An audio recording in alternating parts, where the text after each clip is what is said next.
Welcome back to the morning show here on Arise News. Our guest, Isabella Akinseye, is a media entrepreneur and educationist, an education graduate with English and drama emphasis from the University of Cambridge. She has taught at Osbury Tutorial College, amongst others. She is the host and producer of Africana Literati, an art, book, and culture magazine show. Now in its third season, she will be telling us why we should all read African literature. But first, let's take a look at a video of our program, Africana Literati. Africana Literati. And in Africa, we have pumpkin leaves, ugu, that's what they call it in the eastern part of Nigeria. Culture critic Wilfred Okichi reviews the latest books from Africa. We found the perfect title this week, The Secret Lives of Baba Segi's Wives. And Harry Obi hits the streets to find out what you think on topical issues. Who is your favorite African literary icon? Plus brand new segments, Africana Literati Book Club and Africana Literati Fan Connect. It's the show that celebrates Love Africa, Read Africa. Africana Literati. Welcome to the morning show, Isabella. Thank you for having me. That's amazing.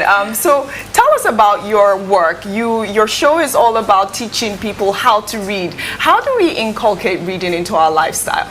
So Africana Literati is a magazine show. So we do have the back to school segment where I teach pronunciation as well as spelling. Sometimes I share an African slang. And then we have the book review segment where we discuss books written by Africans, usually about Africa. It could be a comic, it could be a picture book, it could be a novel.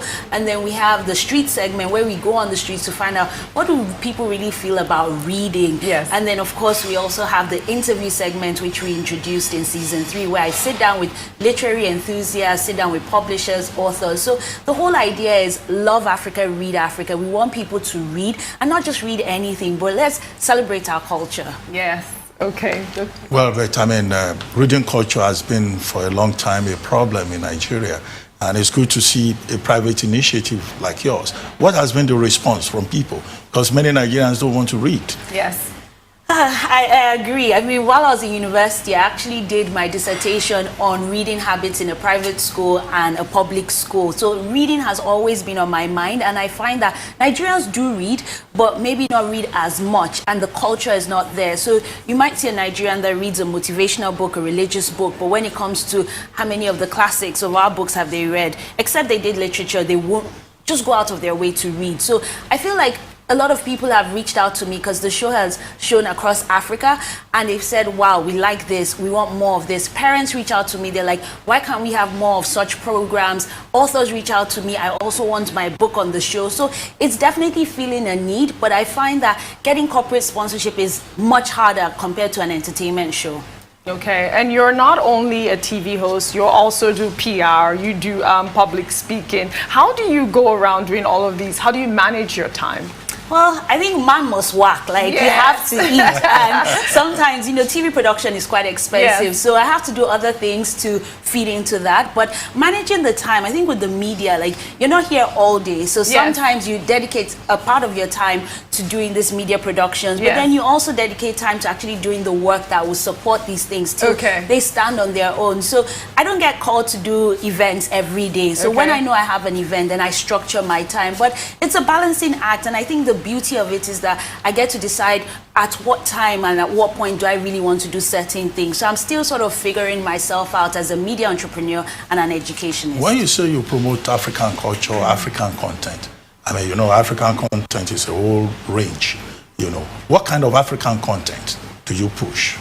Okay, so I also do film reviews, and I specifically, again, in university, I wanted to do my dissertation on Nollywood, and my supervisor said, no, you won't find enough academic material to write your dissertation. I went to the BFI, I didn't see so much.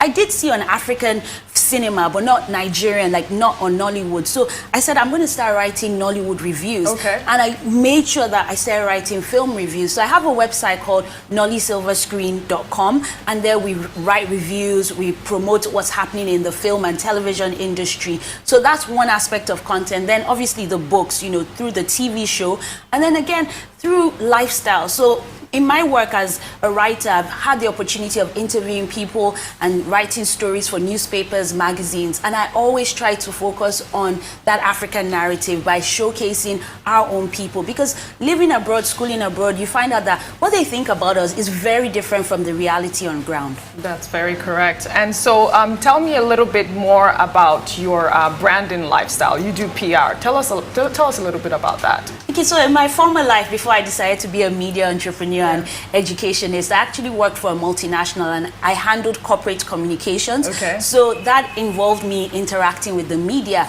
And then again, I used to freelance for publications. So people know you and they've seen a certain work and they sometimes just call you up and, oh, I need you to handle this story, get it into the newspapers, or I need you to handle the social media aspect. And again, because of the nature of the work I do, say my TV show, it's on books, authors reach out to me and say, oh, I have this event coming up, how can we create buzz around it? Because they know that I have a specific skill set in that area.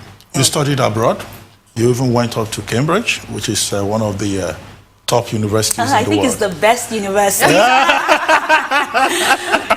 Anyway, when you compare, and you've also taught in a school in Nigeria, what do you think is the critical problem with the education system in Nigeria?